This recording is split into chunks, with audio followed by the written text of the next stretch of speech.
Innal hamdalillah nahmaduhu wa nasta'inuhu wa nastaghfiruhu wa nastahdi wa natubu ilayh wa na'udzu billahi min shururi anfusina wa sayyiati a'malina may yahdihillahu fala mudilla lahu wa may yudlil fala hadiya lahu.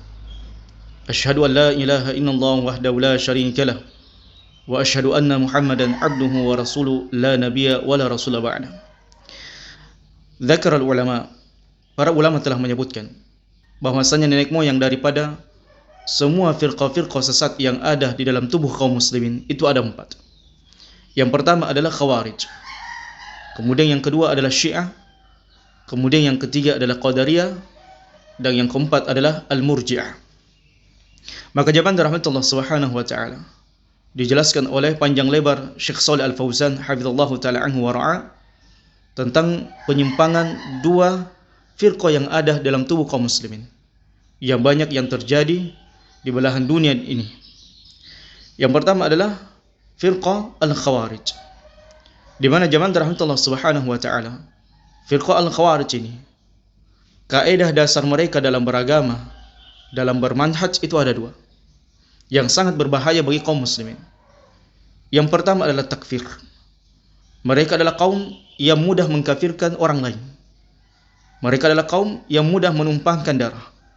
Mereka adalah kaum yang berjalan di atas pemahaman radikal, pemahaman ekstrim yang sangat menyimpang dalam agama Allah Subhanahu wa taala.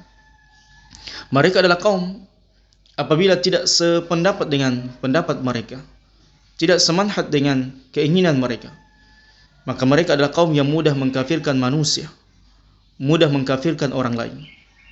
Mereka adalah kaum yang berjalan di atas al-guluh, sifat guluh, yaitu sifat berlebihan dalam beragama kepada Allah Subhanahu wa taala.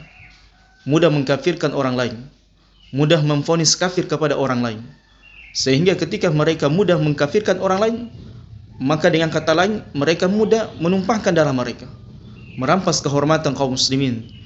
Dan itulah mereka Khawarij, yang mereka membangun agama mereka di atas guluh, sifat ekstrim, sifat berlebihan terhadap agama Allah Subhanahu wa taala. Kemudian yang kedua, zaman rahmatullah, tidak dikatakan Khawarij kecuali mereka senantiasa keluar dari pemimpin kaum muslimin, kecuali mereka suka mencela pemimpin kaum muslimin, kecuali mereka memerangi pemimpin kaum muslimin, kecuali mereka menghina, merendahkan pemimpin kaum muslimin. Itulah sifat Khawarij. Mereka adalah kelompok manusia yang tidak dibangun di atas fikih dan pemahaman yang benar. Mereka berjalan di atas radikalisme dan ekstremisme dalam beragama kepada Allah Subhanahu wa taala. Mereka adalah kelompok manusia berdalilkan Quran dan sunnah Nabi SAW, namun tidak sebagaimana yang dipahami oleh para sahabat ridwanullah jami'an. Bahkan Khawarij terdahulu mengkafirkan sebagian besar sahabat Nabi SAW. Mereka mengatakan bahwasanya Ali adalah orang yang kafir, tidak pantas dijadikan pemimpin, sehingga mereka pun keluar dari barisan Ali radhiyallahu taala anhu, kemudian memerangi Ali radhiyallahu taala anhu. Maka demikianlah zaman rahmatullah subhanahu wa taala. Setiap Khawarij ini adalah mereka yang guluh, yang sangat berlebih-lebihan dalam perkara takfir. Mereka tidak memahami bahwasanya kufur itu ada 2. Ada kufur akbar dan ada kufur asghar. Ada amalan kekafiran yang besar yang menyebabkan pelakunya keluar dari agama Allah Subhanahu wa taala, dan ada kekufuran yang tidak sampai mengeluarkan pelakunya dari agama Allah Subhanahu wa taala.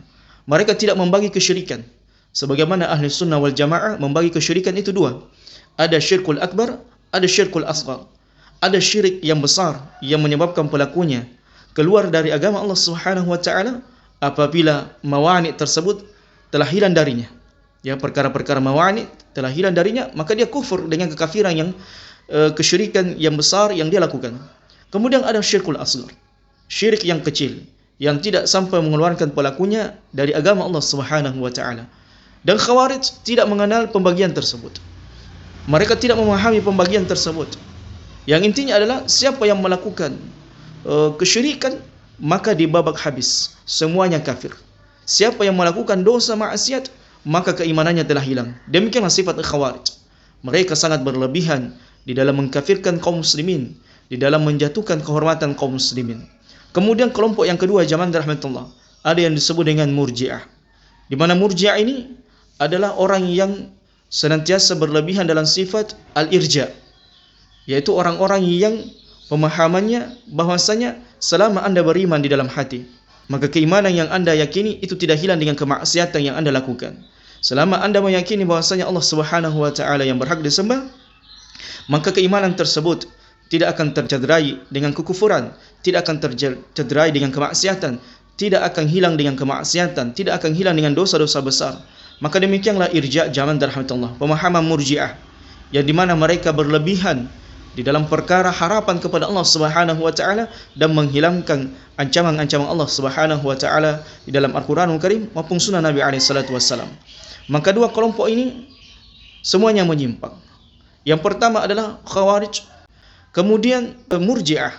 Maka ada pun ahli sunnah, maka mereka menggabungkan dua perkara ini, yaitu rasa takut dan rasa harapan. Sehingga para ulama menyebutkan, siapa yang beragama dan kecondongan dalam dirinya itu hanya ketakutan terus menerus di atas al-khauf, ketakutan, maka dia beragama sebagaimana beragamanya Khawarij. Dan siapa yang beragama di atas bangunan irja, roja, rasa harapan yang sangat besar kepada Allah Subhanahu wa taala tanpa menghadirkan di dalam dirinya sifat al-khauf, maka dia beragama seperti Murji'ah.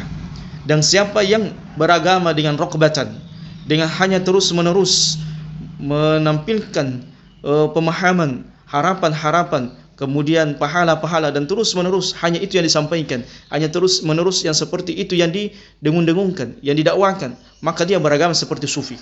Orang-orang sufi kita melihat mereka adalah orang-orang yang beragama dengan hanya menghadirkan di dalam diri mereka raqbatan, yaitu pengharapan-pengharapan yang besar dan menghilangkan al-khauf kepada Allah Subhanahu wa taala.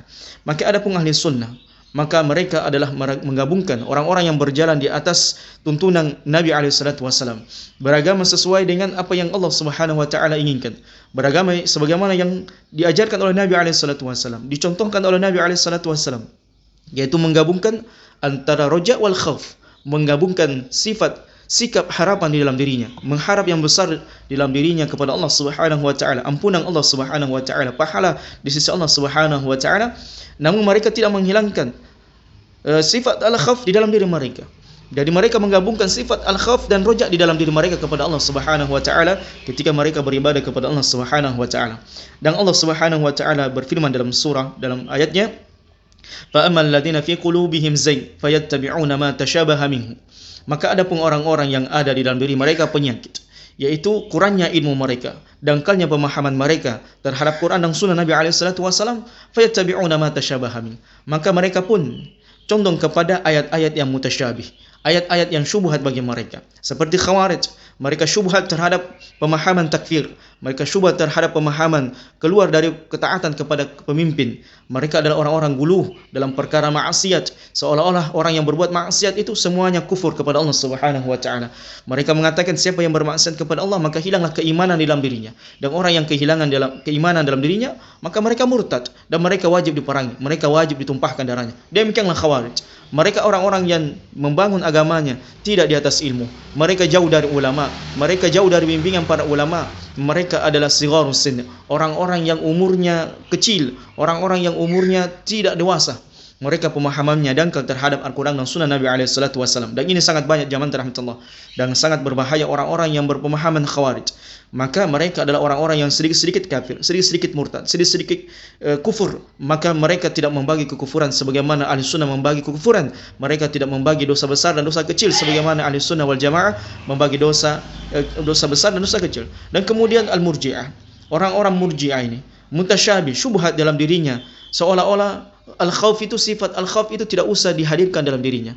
Karena sifat al-khauf akan seperti Khawarij, maka mereka hanya menghadirkan dalam diri mereka sifat harapan yang besar terus menerus, sehingga seolah-olah kita mengatakan tidak apa-apa, Allah akan mengampunimu, tidak apa-apa, Allah mengampunimu. Sementara orang sudah bergeliman dengan dosa dan maksiat, sementara orang sudah melakukan maksiat dan dosa, maka harapan-harapan yang besar tanpa menghadirkan sifat al-khauf di dalam diri kita, maka kita akan terjatuh di dalam perkara murji'ah. Seolah-olah keimanan itu tidak akan terpengaruh dengan dosa. Seolah-olah keimanan itu tidak akan terpengaruh dengan maksiat. Seolah-olah kekufuran itu tidak akan menghilangkan keimanan di dalam diri seorang hamba. Itu adalah murji'ah. Maka zaman rahmat Allah Subhanahu wa taala, pentingnya kemudian kita membangun akidah kita di atas Al-Quran dan Sunnah Nabi SAW ala fahmi salafil ummah. Ini penting. Quran dan Sunnah sesuai dengan pemahamannya para sahabat. Bagaimana mengaplikasikan dalil Quran dan Sunnah Nabi SAW dengan benar. Bagaimana memahami dalil Quran dan Sunnah Nabi SAW dengan pemahaman yang benar. Yang dimana dua kelompok ini, Khawarij dan Murji'ah, tersesat di dalam memahami Quran dan Sunnah Nabi SAW karena mereka mengambil pemahaman yang salah, atau mereka menukil pemahaman yang salah dari guru-guru mereka. Mereka tidak mengambil dari para ulama ahli sunnah wal jamaah. Bagaimana kemudian mentatbik, mengaplikasikan amalan-amalan sunnah Nabi SAW. Bagaimana mengaplikasikan ayat-ayat yang berkaitan dengan kekufuran. Begitu pula dengan Murji'ah, mereka tidak memahami bagaimana mentatbikkan, mengaplikasikan ayat-ayat yang berkaitan dengan harapan-harapan yang besar kepada Allah Subhanahu wa taala. Sehingga jangan sampai zaman rahmatullah kita beragama dengan hanya menghadirkan sifat takut tanpa menghadirkan sifat roja di dalam diri kita, atau hanya menghadirkan sifat roja di dalam diri kita tanpa menghadirkan sifat al-khauf. Maka ahli sunnah wal jamaah menggabungkan dua perkara ini, al-khauf dan roja, beribadah kepada Allah Subhanahu wa taala. Maka inilah yang diajarkan oleh Nabi SAW kepada para sahabatnya ridwanullahi jami'an. Hada wallahu a'lam bissawab.